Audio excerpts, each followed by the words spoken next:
আমার মনে হয় সে মারা গেছে, কারণ সে বয়স হয়েছে, সে অসুস্থ। ভারত যাই কিন্তু মারা যায়নি, কিছুদিন বেঁচে ছিল, তখন অসুখ হওয়ার পরে হঠাৎ করে অসুস্থ হয়েছে মারা গেছে। এবং ভারত সরকার এই খবরটা জানায় না, যে এই মধ্যে যদি জানা শেখ হাসিনা মারা গেছে দেশে বড় বড় একটা গন্ডগোল হবে, এই জন্য খবরটা গোপন রাখছে, পরে এক সময় তো জানাই।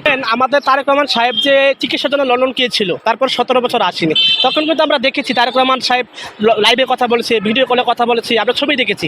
কিন্তু 2 বছর ধরে শেখ হাসিনা যে পালাইলো, তার একটা ছবিও নাই, একটা ভিডিও নাই, তাহলে আমরা কিভাবে বুঝবো সে বেঁচে আছে?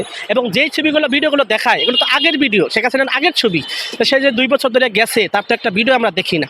এখন 5 তারিখে সবাই নেতাকর্মীরা বলছিল যে লাইভে আসবে, এবং অনেক আওয়ামী লীগের নেতাকর্মী তাকে দেখার জন্য ওদের আগ্রহী ছিল যে নেত্রীর মুখটা একবার দেখবে। কিন্তু এখন কি হলো, যে নেত্রীর মুখটা দেখা তো দূরের কথা, নেত্রী ক্যামেরার সামনে আসে নাই। তার মানে অনেকেই বুঝতেছে যে এগুলো যে রেকর্ডগুলো, বক্তব্যগুলো দেয়, এগুলো এআই দিয়ে বানানো যায়, কম্পিউটারে এমনভাবে বানাবে আপনি বুঝতেই পারবেন না যে এআই দিয়ে বানানো। এটা শেখ হাসিনার কণ্ঠ না, এটি এডিট করে বানাইছে।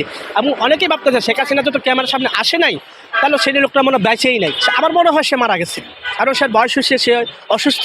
আমরা শুনছিলাম যে এখানে ফুট করে লন্ডন, ভারত যাই কিন্তু মারা যায়নি, কিছুদিন বেঁচে ছিল, তখন অসুখ হওয়ার পরে হঠাৎ করে অসুস্থ হয়েছে মারা গেছে। এবং ভারত সরকার এই খবরটা জানায় না, যদি জানায় দেশে, যে এই মধ্যে যদি জানা শেখ হাসিনা মারা গেছে দেশে বড় বড় একটা গন্ডগোল হবে, এই জন্য খবরটা গোপন রাখছে, পরে এক সময় তো জানাই দিই।